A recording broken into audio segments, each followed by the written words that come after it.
As Emperor of Rome, he was the most powerful man on the planet. Yet, as opposed to many of his successors and predecessors, Marcus Aurelius aimed to live virtuously on a consistent basis. He followed a philosophical school called Stoicism. Part of Stoic philosophy is the ability to keep a calm mind. As a matter of fact, the Stoics believe that humans in a state of flourishing have attained true happiness, which always goes together with inner peace. Needless to say, Marcus Aurelius was a busy man, carrying the burden of leadership over an empire and all the stress that comes from this. His work, Meditations, gives us an idea of how he coped.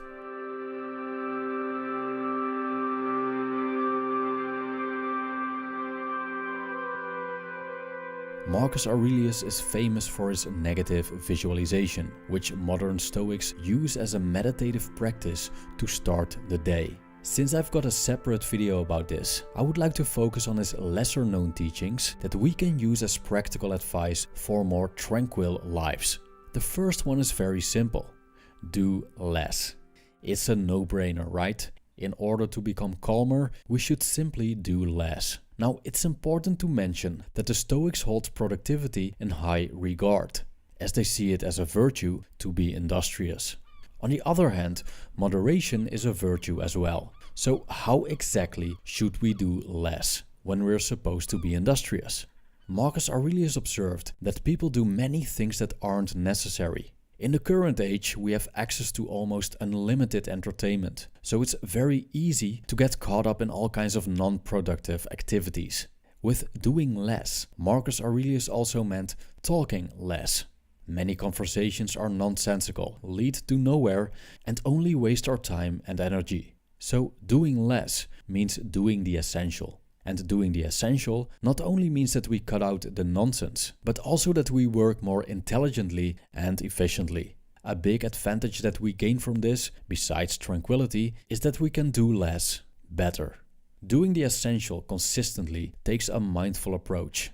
I quote, "If you can eliminate it, you'll have more time and more tranquility. Ask yourself at every moment, is this necessary? But we need to eliminate unnecessary assumptions as well, to eliminate the unnecessary actions that follow." End quote. A good habit that helps to stay focused on our daily endeavors is making a list of tasks the night before. This way, we premeditate on what we have to do when we get up in the morning, which has a calming effect on the mind. Because when we design our days beforehand, there's one less thing for the mind to worry about. 2. Short escapes.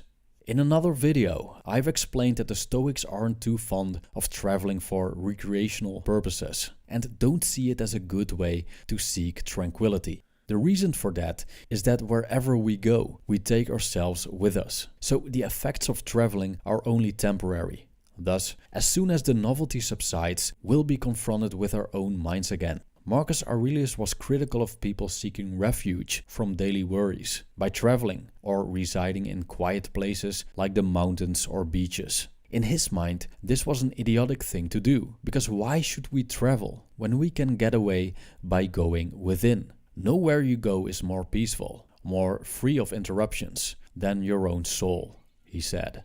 There's nothing wrong with changing scenery once in a while to facilitate our mental retreats, as long as we keep these escapes basic and brief.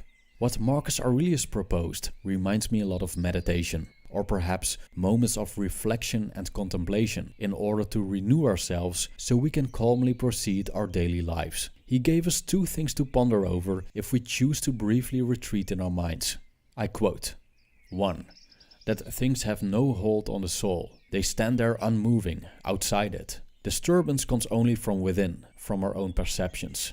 And 2, that everything you see will soon alter and cease to exist.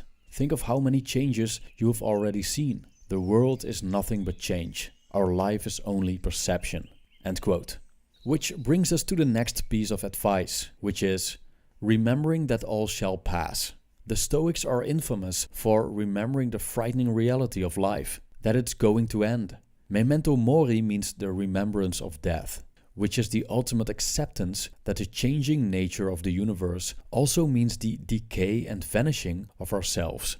Marcus Aurelius tells us to keep in mind how fast things pass us by. We can be immersed in something in one moment, and in the next moment it could be something totally different. Trends come and go in the blink of an eye. And when we look at the history of this planet, human life is just a tiny little hiccup in this cosmic evolution.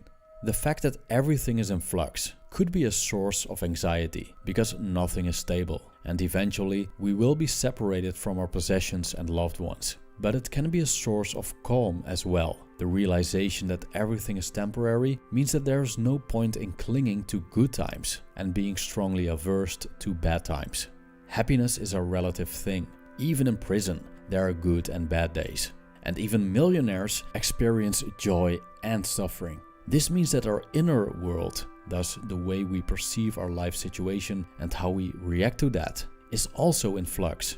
Moreover, we can influence how we react to change. So why should destiny concern us so much? As Marcus Aurelius wrote, the infinity of past and future gapes before us, a chasm whose depths we cannot see, so it would take an idiot to feel self-importance or distress, or any indignation either, as if the things that irritate us lasted. Thank you for watching.